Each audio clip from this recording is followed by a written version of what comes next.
Assalamualaikum warahmatullahi wabarakatuh.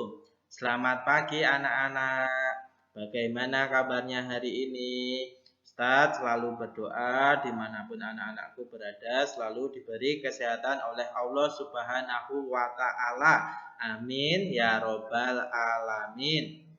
Untuk pertemuan hari ini, Ustadz akan menjelaskan tentang pelaksanaan hak, kewajiban, dan tanggung jawab sebagai warga negara.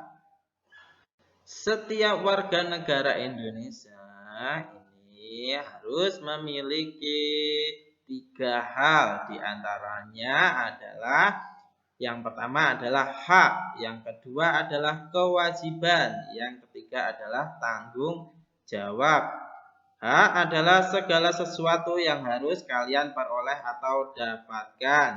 Kewajiban adalah segala sesuatu yang dianggap sebagai suatu keharusan untuk dilaksanakan oleh warga negara. Tanggung jawab adalah segala sesuatu yang harus dilakukan dengan sepenuh hati atau berbuat sebagai perwujudan kesadaran akan kewajiban. Kewajiban dan tanggung jawab Ustadz akan bahas di pertemuan selanjutnya.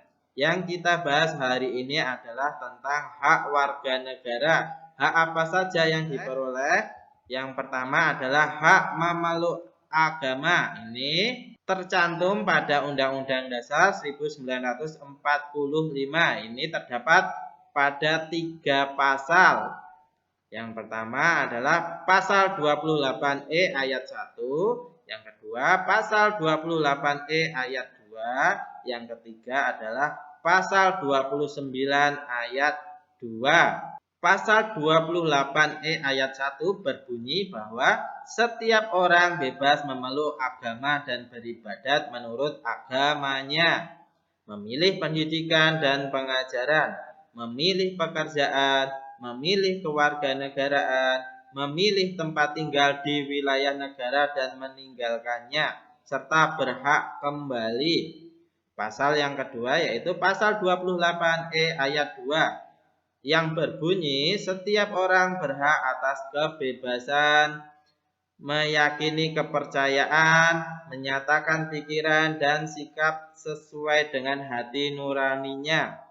Pasal yang ketiga adalah pasal 29 ayat 2 yang berbunyi negara menjamin kemerdekaan tiap-tiap penduduk untuk memeluk agamanya masing-masing dan untuk beribadat menurut agama dan kepercayaannya itu. Dari ketiga pasal di atas dapat dimaknai bahwa semua warga negara memiliki hak untuk memilih atau menentukan agama atau kepercayaan masing-masing sesuai dengan yang diyakini sepanjang tidak merugikan orang lain.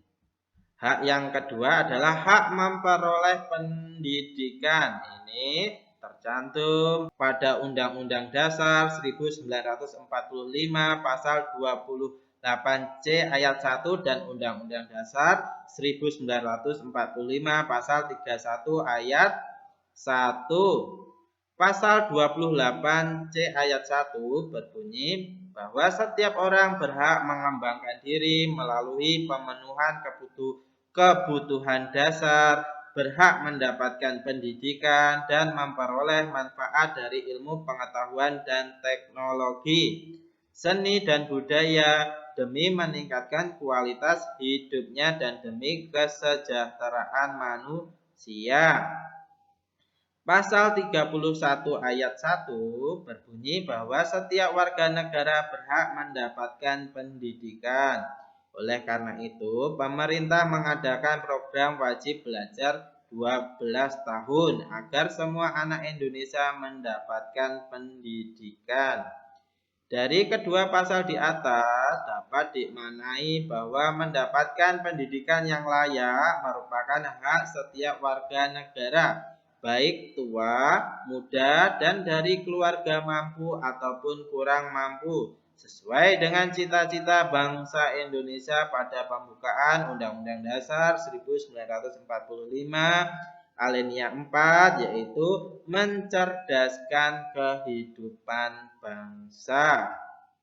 Hak selanjutnya adalah hak menyampaikan pendapat. Ini tercantum pada Undang-Undang Dasar 1945 pasal 28E ayat 3 yang berbunyi setiap orang berhak atas kebebasan berserikat, berkumpul dan mengeluarkan pendapat.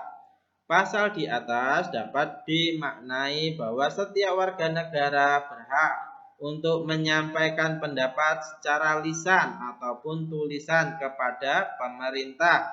Tata cara penyampaiannya diatur oleh pemerintah dengan peraturan. Nah, tujuan peraturan ini adalah agar suasana tetap tertib dan tidak mengganggu hak orang lain. Hak selanjutnya yaitu hak memperoleh pekerjaan dan imbalan. Ini tercantum pada Undang-Undang Dasar 1945 pasal 27 ayat 2 dan pasal 28D ayat 2. Pasal 27 ayat 2 berbunyi tiap-tiap warga negara berhak atas pekerjaan dan penghidupan yang layak bagi kemanusiaan.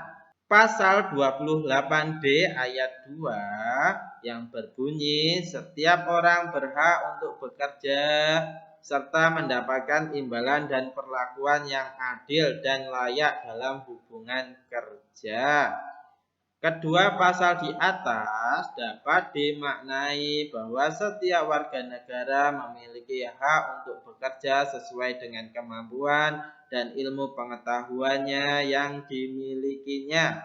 Warga negara yang telah bekerja juga berhak atas imbalan dan upah sesuai dengan ketentuan berlaku. Hak selanjutnya adalah hak memiliki kedudukan yang sama di hadapan hukum. Ini tercantum pada Undang-Undang Dasar 1945 pasal 28D ayat 1 yang berbunyi setiap orang berhak atas pengakuan, jaminan, kehidupan, dan kepastian hukum yang adil serta perlakuan yang sama di hadapan hukum. Dari pasal di atas dapat dimaknai bahwa negara akan memberikan hak yang sama kepada warga negara. Aparat penegak hukum akan memberi tindakan yang sama kepada seluruh warga negara tanpa memandang suku, agama, tingkat pendidikan, atau jabatan. Nah, anak-anak tadi haknya apa saja? Yaitu hak menganut agama. Yang kedua, hak memperoleh pendidikan. Yang ketiga, hak menyampaikan pendapat. Yang keempat, hak memperoleh pekerjaan dan imbalan.